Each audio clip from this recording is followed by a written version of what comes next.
فيه ما اجتلته بشر كاملا يزيه الضلال صلى الله عليه وهو من فوق علم ما قد رأته رفعة في شؤونه وكمالا صلى الله عليه فسبحان الذي أبرز من حضرة الامتنان ما يأتز عن وصف اللسان ويحار في تعقل معانيه الجنان انتشر منه في عالم البطون والظهور ما أنتم حريص عليكم بالمؤمنين رؤوف رحيم فمن فاجأت هذه البشارة وتلقى بقلب سليم فقد هدي إلى صراط مستقيم اللهم صل وسلم أشرف الصلاة والتسليم على سيدنا ونبينا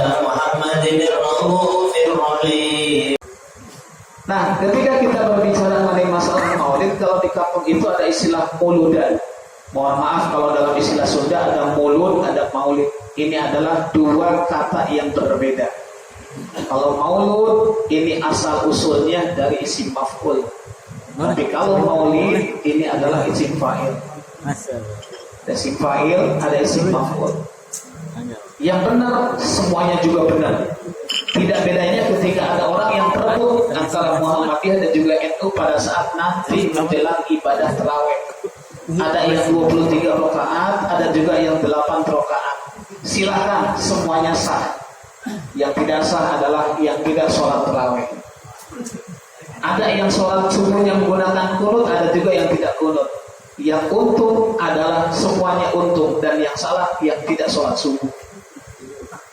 Maka sebuah apresiasi ketika diberi sebuah judulnya seperti ini, waduh, ini agak berat juga. Kenapa? Karena di Indonesia ini sekarang rukun Islam berkurang menjadi 4. Syahadat, sholat, zakat, puasa, haji ditunda.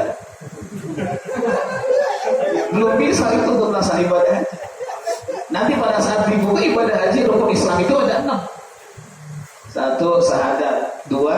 Sholat, 3. Zakat, 4. Puasa, 5. Naik haji, 6. Balik ke Indonesia. Kita nggak mungkin langsung berdiam terus di Mekah, bisa jadi diusir sama Raja Salman. Nah, ini sangat bagus sekali nih. Ketika Maulid Nabi, ada sebuah pertanyaan, benarkah kita cinta sama Nabi? Wa'ala. Kita lebih takut sama Nabi atau lebih takut sama istri? Terus terang, jangan ada dusta di antara kita.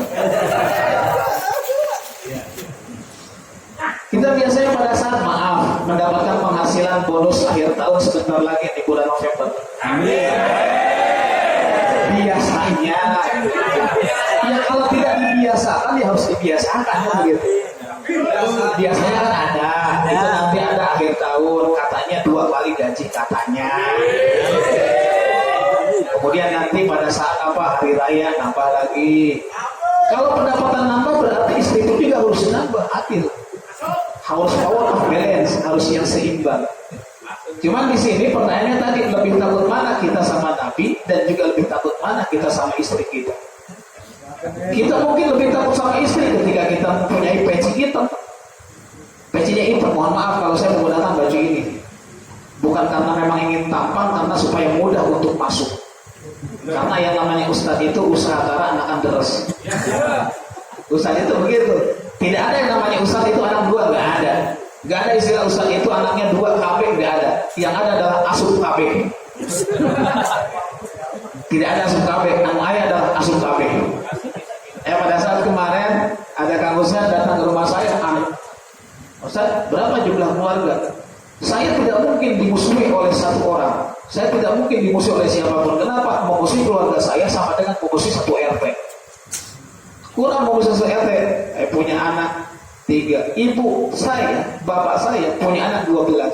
Punya cucu 54. Kemudian 1 dari bapaknya kakek itu apa namanya? Buyut. Buyut punya anak sampai dengan saya itu jumlahnya 1.700.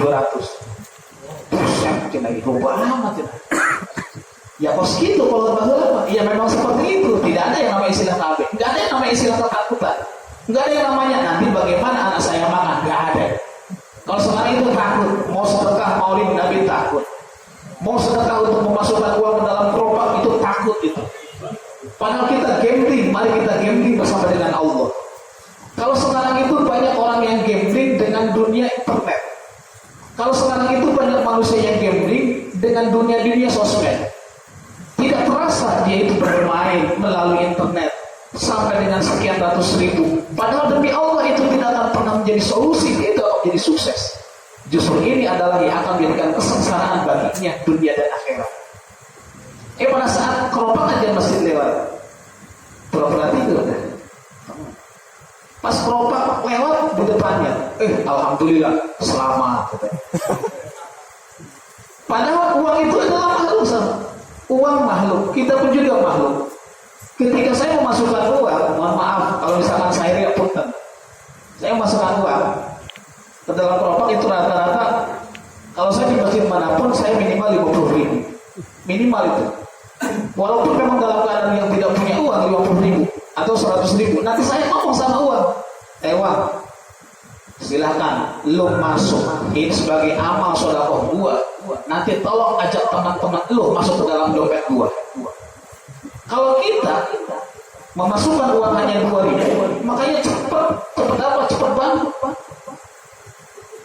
Tidak pernah kita akan berubah ketika kita memasukkan uang ke dalam keropak hanya 2.000. Bukan berarti pelecehan, berarti hampir disamakan dengan masuk ke dalam WC. Kita ketika di dalam acara tamasyatur kemanapun saja berada, di Ancol saja masuk ke WC itu sudah naik harganya 3.000. Kalau uangnya 5.000 kembalian, gak ada kembalinya suruh tutup lagi. Gak ada kembalinya katanya itu teh wayang tadi. Kenapa? Kita pernah merasa takut, sangat takut ketika kita diajak gambling bersama dengan Allah. Tapi pada saat kita gambling dengan dunia hiburan kita tidak pernah merasa takut. Padahal justru itu tidak akan pernah menyenangkan pikiran. Saat itu pikiran kita tenang, tapi setelah itu yakinlah tidak akan pernah menjadi solusi. Justru otak kita lah yang akan menjadi buta. Kenapa? Karena kita semakin jauh dengan Allah. Ini mah hanya ngelingan sorangan doang. Mungkin di sini kalau karyawan di sini beda kan? Yang lebih aneh, saya ini punya penghasilan 1 bulan cuma dari 1 juta Pak. Kalau saya punya penghasilan 1 bulan 1 juta, pengeluaran saya 1 bulan 8 sampai dengan 9 juta. Dari mana? Urusan Allah, bukan urusan saya. Makanya orang Indonesia itu adalah orang yang paling hebat. Gak ada orang Indonesia yang miskin, pada saat gak ada. Orang yang penghasilan 500.000 saja 1 bulan berani mengkredit motor yang harganya 1,5 juta. Tapi gak bayar kata orang Indonesia. Kenapa? Karena doa orang tua kita dahulu. Orang tua kita dahulu kan beda. Baca ratib, hafal. Maulid Nabi sering. Kemudian marhaba, hafal. Semuanya hafal. Ada sebagian kita sukses ini adalah bukan karena prestasi kita, tapi ini adalah dorongan energi dari doa orang tua kita. Man tarokat doa lil walidaini faqad to'a rizquhu wa amaluhu. Barang siapa yang meninggalkan doa terhadap orang tua, faqad to'a, maka pasti akan putus opo amaluhu wa rizquhu. Putus amalnya, putus rezekinya. Kita kalau misalkan mendapatkan gaji bulan ini, beranikah kita separuh untuk dikasihkan orang tua? No. Kita sepertinya nggak mungkin berani. Kita gaji 6 juta, kasih sama orang tua 2 juta. Berani? Wah, nanti cicilan rumah bagaimana? Cicilan mobil saya bagaimana? Cicilan motor saya bagaimana? Pas kebetulan saya Pak di Ciboga itu sebagai ketua DKM masjid. Paling pertama kehilangan kendaraan motor adalah ketua DKM-nya. Ngecek banget dia maling ya. Mana maling? Dasar maling. Ya memang maling mah dasar, tidak ada yang soleh. Tapi pada saat kehilangan motor, alhamdulillah saya nggak pernah merasa sedih Pak. Nggak pernah merasa kesel. Goblok pisan maling Arab jadah. Ayah kuat dipokok gitu. Tapi alhamdulillah ketika sebuah kendaraan hilang, alhamdulillah mungkin ada harta yang tidak baik yang telah saya makan. Akhirnya ketika saya hilang kendaraan motor, bulan Ramadan masih ingat Bulan Ramadan berikutnya kabeli mobil. Bulan berikutnya kabeli mobil deui. Kenapa? Bukan didikan apa? Bukan didikan atas ketidakyakinan atas rezeki yang diberikan oleh Allah. Kalau saya meyakini ketika kita di dalam rumah sering dibacakan Maulid Nabi, sering dibacakan Al-Quran, yakin tidak pernah akan terjadinya parasea antara suami dan istri. Seringnya gesekan antara istri dan suami karena di rumah jarang dibacakan Al-Quran. Kalau dulu itu orang tua kita hafal, walaupun memang tidak bisa membaca ayat, tetapi hafal secara mulut. Yasin, wal Qur'anil Hakim, innaka laminal mursalin. Makanya kita arahkan didik anak-anak kita. Yang pertama adalah qawiyatul akidah. Kuatkan akidah. Perkenalkan anak kita tentang zatiyah Allah. Perkenalkan anak kita tentang bagaimana sifat-sifat Rasulullah SAW. Sehingga pada saat nanti setelah dewasa tidak pernah membandingkan antara orang tuanya dan Rasulullah. Sekarang kan ada tokoh yang membandingkan, orang tua saya lebih berjasa daripada Rasulullah. PA. Nah, mungkin nggak bisa. Rasulullah itu tidak mungkin untuk dibandingkan, tidak bisa. Kalau kita membandingkan Rasulullah dengan siapapun, itu sudah pasti dijadikan seorang itu murtad. Untuk nak pindah agama, itu akhirnya dari Islam itu. Nah, ini yang pertama. Jadi yang pertama, pada saat saya nanya begini, benarkah bapak-bapak, ibu-ibu di sini karena ibu-ibunya ada dua, cinta sama Nabi? Benar nggak? Kalau Nabi yang menjanjikan, kalau Allah yang menjanjikan terhadap sebuah kepastian, kita jangan respon, jangan banget untuk respon. Tapi kalau yang menjanjikannya teman kita, ya kita bisnis katanya, bisnis apa? Ada saya bisnis, modal 5 juta, nanti untungnya 10 juta. Pasti cepat tergiur. Kenapa? Untungnya kencang. Kalau yang menjanjikannya teman kita, pasti itu cepat tergiur. Tapi kalau yang menjanjikannya Allah, yang menjanjikannya Rasulullah, padahal Allah tidak mungkin akan ingkar janji, innallaha la yukhliful mi'ad, pasti orang itu jarang tergiur. Pasti. Perbanyaklah sholawat kepada Nabi. Dipilih 3 kali, 7 kali, 9 kali, 11 kali, 21 kali, 100 kali, 1000 kali, pasti kita pilihnya yang paling sedikit. Lumayan sih nanti, oke, daripada tidak sama sekali. Nah, yang menjanjikannya Rasulullah kok. Kata Allah, barang siapa yang mendapatkan pahala Lailatul Qadar, maka laksanakanlah man sholla arba rakaatin ba'dal isya. Kalau kita melaksanakan sholat sunat pada isya 4 rakaat, pahalanya sama dengan orang yang melaksanakan ibadah umroh di Masjidil Haram dalam keadaan di bulan Ramadan mendapatkan pahala Lailatul Qadar. Anda di sini yang sholat 4 rakaat setelah isya? Tidak ada. Kenapa? Karena yang menjanjikannya Nabi. Kalau yang menjanjikannya Nabi, kita tetap tergiur. Tapi kalau yang menjanjikannya manusia, yuk kita punya anak. Saya punya kenalan di atasan katanya, masuk di PT ini. Paling jago 3 bulan, 6 bulan udah habis kontrak. Apalagi masuk yayasan. Berapa duit yang harus dipotong? Kayak Bu, kalau punya anak, punya bapak, kalau punya anak, punya saudara dan sebagainya, anak kita, Pak, saya ingin pesantren katanya. Ngapain lu pesantren? Mantesu. Masa depan suram. Katanya orang yang tinggal di pondok pesantren Mantesu. Saya bisa membandingkan. Orang yang sekolah 6 tahun, SLTP 3 tahun, SLTA 3 tahun, jumlah jam lagi 6 tahun, dibandingkan dengan orang yang pesantren 6 tahun, hasilnya sangat jauh beda. Kenapa? Karena ijazah itu adalah hanya sebagai legalitas saja, hanya sebagai cangkangnya saja. Keilmuan belum tentu. Apalagi zaman sekarang, bentar-bentar tawuran, bentar-bentar parasea. Kalau tidak dibina akidah di rumah kita, yakinlah di rumah kita tidak akan pernah tercipta kedamaian. Pasea terus lagi yang pemajikan. Piring singalayah, nyoba bahasa Sunda deh. Piring, perang, gelas, perang. Kita kalau datang dari tempat bekerja disediain kopi nggak sama bini kita? Ada sediain, ada enggak? Kalau ada duit katanya, kalau nggak ada duit, anjir kan ya? Nah, ketika saya tadi bertanya, cintakah kita sama Nabi? Betul nggak cinta kita sama Nabi? Pada saat kita urusan perut, mohon maaf, ini adalah memang hak. Ketika ada urusan perut, kita rame-rame, yuk kita menyuarakan aspirasi kita. Urusannya perut, hak kan? Boleh begitu? Boleh. Pada saat ada orang yang menghina Nabi, kita diam saja. Itu bukan urusan perut, tapi apakah hati kita tergerak ketika ada Nabi kita dihinakan? Pada diam 1000 bahasa, pura-pura tengah dengek, pura-pura buta. Itu biarin katanya urusan ustaz. Kita sebagai umatnya diam baik ketika ada Nabi kita. Ketika kemarin ada Al-Quran yang diinjak-injak oleh orang Kerawang, minimal hati kita teriris kan gitu. Ketika hati kita teriris, ini paling minimal. Berarti kita masih mempunyai iman. Tapi kalau misalkan kita diam saja, waduh, biarinlah urusan dia. Kalau di dalam ibadah agama Islam itu, sholat itu selalu diiringi dengan atiquz zakat. Aqimus sholat wa ita'uz zakat. Sholat saja, zakat tidak pernah, tidak sempurna imannya. Rajin sholat, sedekah, sangat pelit minta ampun, ibadahnya kurang sempurna. Kita melakukan kebaikan, pasangannya adalah wa tanhauna 'anil munkar. Ini adalah hubungan yang sangat-sangat erat di dalam ibadah kehidupan kita.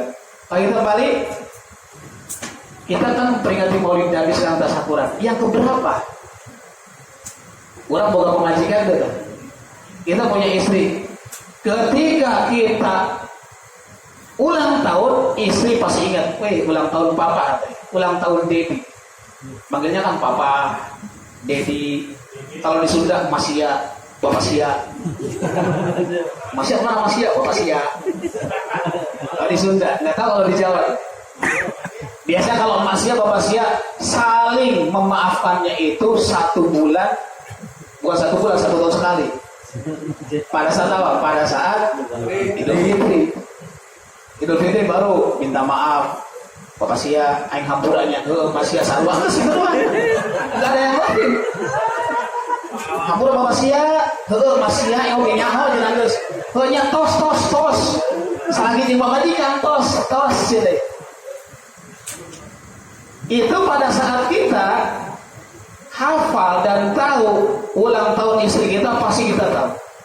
Kesukaan bini kita tahu. Nomor sepatu bini kita tahu, termasuk nomor celana dalamnya pasti tahu. Itu pasti apa? Kenapa? Karena dalam bahasa Sunda sering kokoropet. Apa katanya? Seorang istri sama suaminya pasti tahu. Istrinya, suaminya kapan ulang tahun dia tahu. Tapi pada saat ditanya, Nabi Muhammad sampai dengan tahun ini ulang tahun milad maulid yang keberapa? Gak ada yang tahu.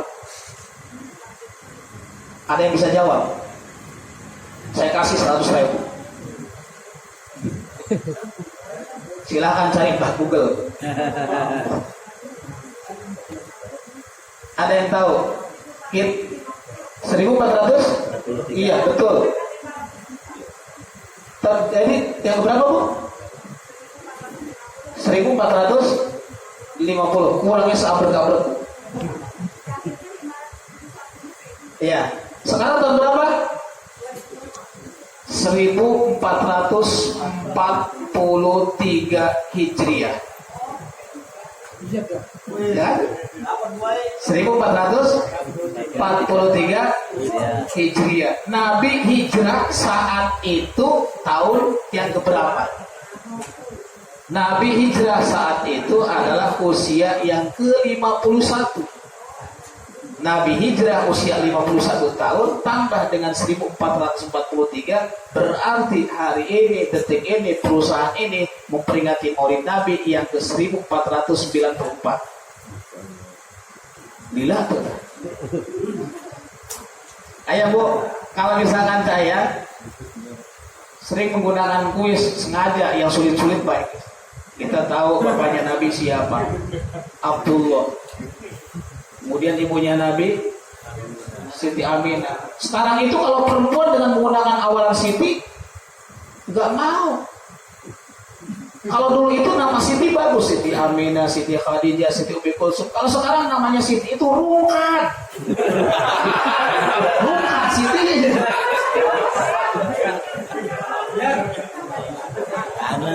Yana. Siti Rungkat Yana menjadi naon kasiana tadi.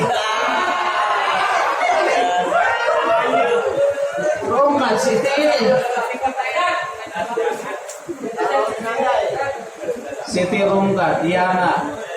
Wah, merusak dunia perdukunan ya. Mohon maaf kalau di sini ada yang namanya Mang Yana, mohon maaf. Jangan dianggap ya, atau dianggap perih. Pada saat kita ditanya bapaknya Nabi pasti kita tahu. Itu adalah Abdullah. Ibunya Nabi itu adalah Siti Aminah. Pamannya Nabi Abu Thalib. Kemudian Abu Lahab, Abu Jahal. Yang menjadi pertanyaan, siapa neneknya Nabi? Tuh kan ya, setiap kakek pasti ada nenek. Cuma sampai saat ini kita nggak pernah tahu. Paling banter, cari dulu di Google nih, siapa neneknya Nabi? Pasti ada dua neneknya. Neneknya pasti ada. Yang pertama dari jihad Abdullah, yang kedua dari jihad Siti Aminah. Ya berbeda bu. Nabi Muhammad dengan yang lainnya itu sangat berbeda. Kalau kita definisikan sesuai dengan tafsir Al-Qurtubi, nama Muhammad itu mim hak mim dal. Mim yang pertama itu adalah maujudul khalaik bisababi. Kemudian huruf ha hayatul khalaik bisababi. Kemudian mim yang berikutnya mautul khalaik bisababi. Yang berikutnya adalah dukhulul khalaik bil jannah bisababi. Allah sebelum menciptakan alam semesta ini, Allah telah menciptakan nurnya Muhammad terlebih dahulu. Tidak mungkin adanya makhluk, tidak mungkin adanya kita, tidak mungkin adanya perusahaan ini tanpa Allah menciptakan nurnya Muhammad terlebih dahulu. Hanya alangkah bahagianya kita ada di zaman umat Nabi Muhammad. Bandingkan dengan umat yang sebelumnya, ketika melakukan maksiat, ketika melakukan dosa, Allah azab saat itu. Cuma untuk di zaman Nabi Muhammad kita melakukan dosa, Allah tutup aib kita rapat-rapat. Kita tujuan di Allah, saya pengen ke surga. Nyambung enggak? Sepertinya enggak. Nabi Adam saja punya kesalahan hanya satu. Beliau diusir oleh Allah dari surga. Hanya memakan buah huli satu kali. Punya kesalahan satu, diusir oleh Allah dari surga. Kita barangkali dosa itu. Nabi Adam saja satu kali, makanya kita perbanyak istighfar, sholawat Nabi. Sholawat itu adalah salah satu ibadah yang yakin diterima oleh Allah dalam keadaan apapun, di posisi apapun, berapa kali pun. Sholawat itu adalah ibadah yang dicontohkan oleh Allah dan malaikat. Allah menyuruh kita untuk zakat, Allah nggak pernah zakat. Allah memerintahkan kepada manusia, kepada umat Islam, sholat, Allah tidak sholat. Allah memerintahkan untuk ibadah haji, Allah tidak ibadah haji. Makanya di sini kalau ada yang sudah pergi ke tanah suci 3 kali, walaupun memang nggak dipanggil haji, ya tetap kita jangan pernah untuk tersinggung, karena Abu Bakar Siddiq saja melaksanakan ritual ibadah haji 17 kali, tidak pernah disebut haji Abu Bakar Siddiq. Tetap aja Abu Bakar Siddiq. Umar bin Khattab melakukan ibadah haji berapa kali? 8 kali. Tapi tetap tidak pernah dipanggil haji Umar bin Khattab. Dipanggilnya Umar bin Khattab. Lantas ibadah apa yang dicontohkan oleh Allah, dicontohkan oleh malaikat, kemudian diperintahkan sama umatnya? Tidak lain adalah hanya sholawat kepada Rasulullah Sallallahu Alaihi Wasallam. Oh ya, kalau misalkan kita sholat bareng-bareng siap nggak? Ya. Siap ya? Bisa nggak? Bisa. Sholatullah, salamullah.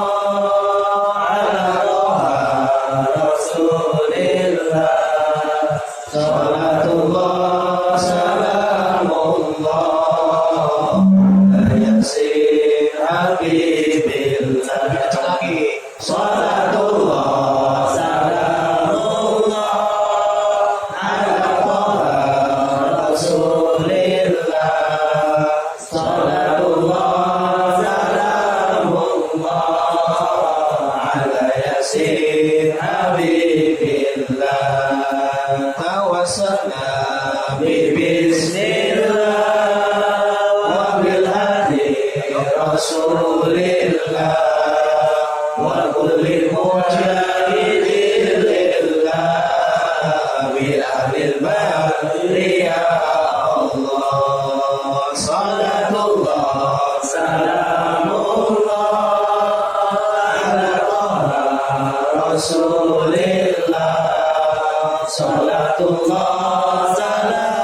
Ma'asyiral muslimin rahimakumullah, ada di dalam sebuah Qissatul Auliya, ma min baitin aw masjidin aw mahallatin quri'a bi maulidin nabiy sallallahu alaihi wasallam illa habbatil malaikata awil baita awil zalika. Di sini yang hadir itu adalah bukan hanya manusia, tapi yang hadir dalam rangka ta'lim maulid Nabi adalah seluruh arwah anbiya dan para malaikat. Innal malaikata tada'u ajnihataha li talibil ilmi. Kita mungkin nggak pernah bisa merasakan ketika kita bersuara dengan bergetar di waktu mahalul qiyam, maka ada sebuah kisah itu juga ada. Seorang yang pemabuk, seorang yang senantiasa judi hidupnya, tetapi ditakdirkan oleh Allah pada saat beliau meninggal dunia, di alam kuburnya ada sebuah keanehan. Seorang waliullah, kok kenapa saya bermimpi dengan orang yang semasa hidupnya senantiasa mabuk dan berjudi, tetapi di alam kuburnya justru diberikan fasilitas yang wah oleh Allah. Kenapa? Karena beliau pada saat mahalul qiyam selalu bersemangat. Ya Nabi, salam alaika. Ya Rasul, salam alaika. Ya Habib, salam alaika.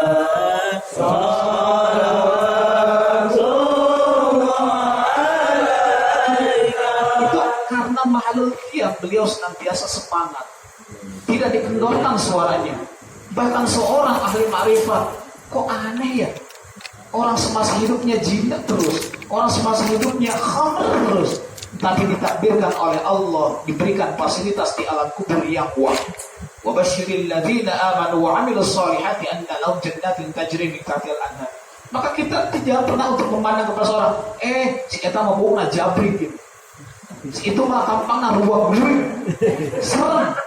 Walaupun memang tampangnya serem, siapa tahu hatinya santri kan gitu. Ada juga yang tampangnya kayak Islami seperti ini. Ini kan casing, menggunakan jubah sebagainya. Siapa tahu hatinya itu adalah penuh dengan kebencian. Karena manusia itu adalah hanya terbungkus dengan casing. Mesinnya ada di sini dalam hati. Dan nanti pada saat mahalul qiyam dimanapun kita berada, semangatlah untuk mahalul qiyam. Kata Syekh Az-Zarnuzi, bisa sukses maulid Nabi, yang pertama adalah biqiraatil Quran. Kita lebih senang ketika kita punya keturunan, anak-anak kita bisa membaca Al-Quran. Sekarang itu orang tua lebih senang anaknya dimasukkan les bahasa Inggris, les matematika, dengan bayarannya kenceng, gurunya semangat. Guru matematika dikasih 1 bulan 250.000. Kenapa? Anak kita cepat pintar matematika, dibayarnya kencang. Tapi sementara untuk asatidz di kampung diminta untuk 20.000, beratnya luar biasa. Kalau sekolah nggak pernah kita bayangin. Anak kita minta, Pak, Mah, besok daftar ulang. Berapa nak daftar ulang? 2,5 juta. Nggak punya duit, dijual itu kokorong. Gelang dijual, motor digadain, semuanya pasti digadain untuk anak kita supaya bisa daftar ulang dan dapat buku LKS di sekolah. Tapi kalau di kampung ada seorang ustaz, nanti tolong bilangin ya sama ayahmu, nanti mulai minggu depan harus ada infak listrik. Berapa Pak Ustaz? Cukup 20.000 saja. Dikasih tahu tuh sama anaknya, sama orang tuanya, Pak, mulai minggu depan kata Ustaz ada infak 20.000. Goblok cina Ustaz. Kalau duit aku saja nih. Sialan, siap pindah haji ambil tuh jelek. Gara-gara Ustaz minta 20.000, padahal yang bisa menyelamatkan kita itu siapa? Ada seorang ibu-ibu yang dalam keadaan syakaratul maut. Dia di antara selamat atau tidak, anaknya pintar bahasa Inggris, lulusan Amerika. Anaknya pintar, lulusan Inggris, tapi dia tidak bisa membaca Al-Quran, rugi bagi orang tuanya. Apakah kita ingin dibacakan bahasa Inggris sama anak kita nanti pada saat ditakir? Bisa kekelejeran, nah bahasa Jerman aja.